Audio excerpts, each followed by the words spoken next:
Alors, le Chumash.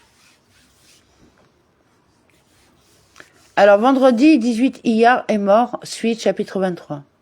L'Éternel parla à Moïse en ces termes. Parle ainsi aux enfants d'Israël, le 15e jour de ce 7e mois.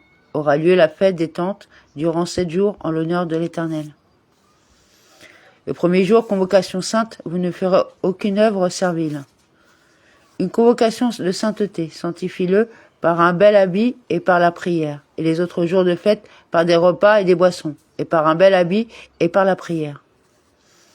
7 jours durant, vous offrirez des sacrifices à l'Éternel. Le 8e jour, vous aurez encore une convocation sainte et vous offrirez un sacrifice à l'Éternel. C'est une fête de clôture. Vous n'y ferez aucune œuvre servile. C'est une fermeture. Je vous retiens chez moi. C'est comme un roi qui aura invité ses enfants à un festin pendant plusieurs jours. Lorsque le moment est venu pour eux de prendre congé, il leur dit, « Mes enfants, restez, s'il vous plaît, encore un jour chez moi. Votre départ m'est pénible. » Souka 55b. Aucun travail de service, même un travail considéré par vous comme une servitude, dont la non-exécution entraîne une perte d'argent. Vous ne ferez. J'aurais pu penser que l'interdiction de travailler eut également cours pendant les demi-fêtes, à Omed. Aussi est-il écrit, c'est une fermeture. Ce sont là les sonalités de l'Éternel que vous célébrez comme convocation sainte en offrant des sacrifices à l'Éternel, l'Holocauste et oblations, victimes et libations selon le rite de chaque jour.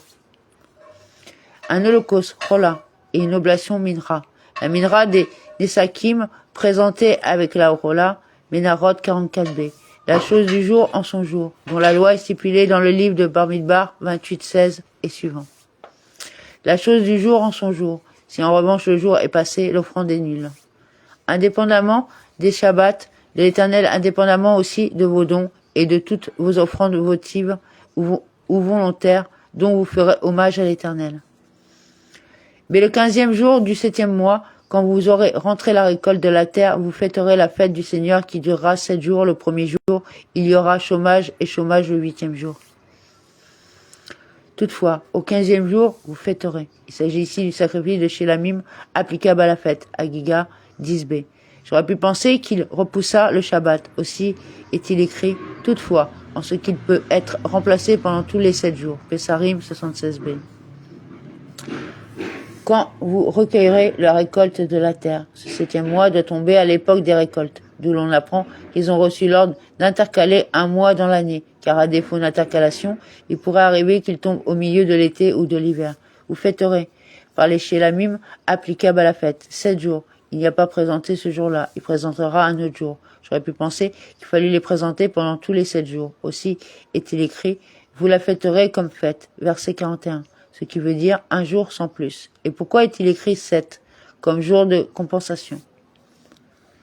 Vous prendrez le premier jour du fruit de l'arbre Hadar, des branches de palmier, des rameaux de l'arbre Abot et des saules de rivière, et vous vous réjouirez en présence de l'Éternel votre Dieu pendant 7 jours. Un fruit de l'arbre Hadar, un arbre dont le bois et le fruit ont le même goût, Souka 35a. Hadar, qui demeure Hadar, un fruit qui demeure sur son arbre d'année en année, à savoir l'étrode, Ibid. Des palmes, capote, de dattier. Le mot capote, branche, est écrit sans vave, pour enseigner qu'il n'en faut qu'une, Souka 32a. Et un rameau de l'arbre avot, dont les rameaux sont enlacés comme des chavot, treillis, et des cordes. Il s'agit du myrte, qui est formé comme une tresse. Vous la fêterez, cette fête du Seigneur, 7 jours chaque année, règle immuable pour vos générations, c'est au 7e mois que vous la sonaliserez. Vous demeurerez dans des tentes durant 7 jours, tout indigène en Israël demeurera sous la tente.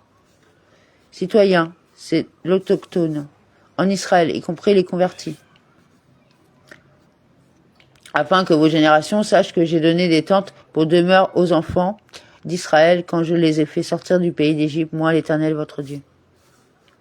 Que dans les Soukotes, j'ai fait habiter les nuées de la gloire divine, Souka 11b. Et Moïse exposa les sonalités d'Éternel aux enfants d'Israël. Amen, ve amen.